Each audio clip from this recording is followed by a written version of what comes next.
firearm thing. Hunters in southern Michigan. Nope. That Oh, and a I podcast. was called out on. Oh, it's going to be the show. Rightfully. Yep. And they were inappropriate comments I made. Right. And they were derogatory in terms of questioning the ability of southern Michigan hunters. That is something that I've thought about, tried to figure out where those comments came from. It was, again, a long day. I had just been released from the hospital from having a stroke. I'd been 12 days in the hospital. And I was physically and mentally drained. But I don't want to sound like the drunk guy who said a bunch of bad things and then woke up the next day. So that's not really me. So,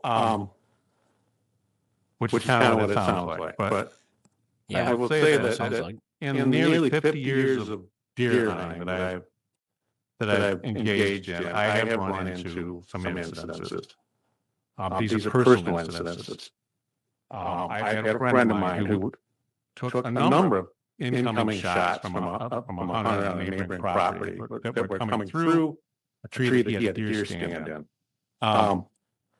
I've, over the years, with increased pressure and smaller lot size in the area where I found there's been some minor conflicts with new hunters in the area about boundary lines and property rights. And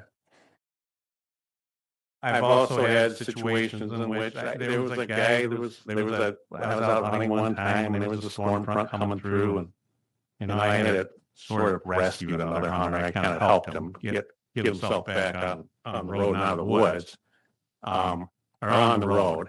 He wasn't aware of the weather, got himself in trouble. But in more recent years, I've had deer stands that have been put up on my personal property that I've had to remove. And kind of an annual event.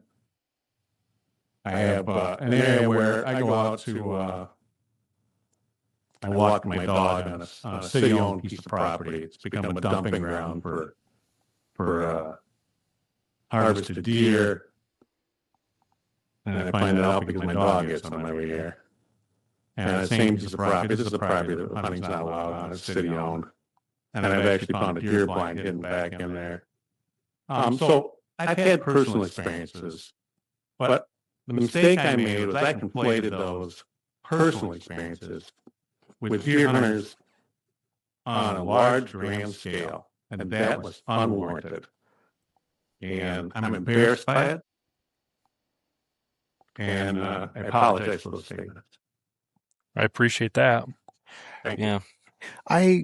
Okay. Thank you. I can appreciate it, but I do feel like there is a lot of underlying bullshit in there. So it's a Good morning, backhanded everyone. apology, For those a of little you bit. that left before the end of the day last Yeah, a little bit. Friday. But you like, have I 5 minutes appreciate to it. make I a comment do. today. He For justified those it. of you that did not but he sign still up and would like to apologized. provide I don't comment today, know. you could fill I out a don't card think in it's the back. justifiable at all. We'll give you 3 minutes to. Yeah, I mean,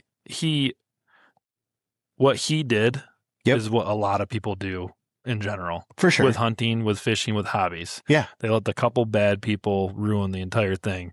And the guy that talked to us earlier, he let his one example of people in Cadillac that don't hunt no more, he blanketed that across the room. Sorry.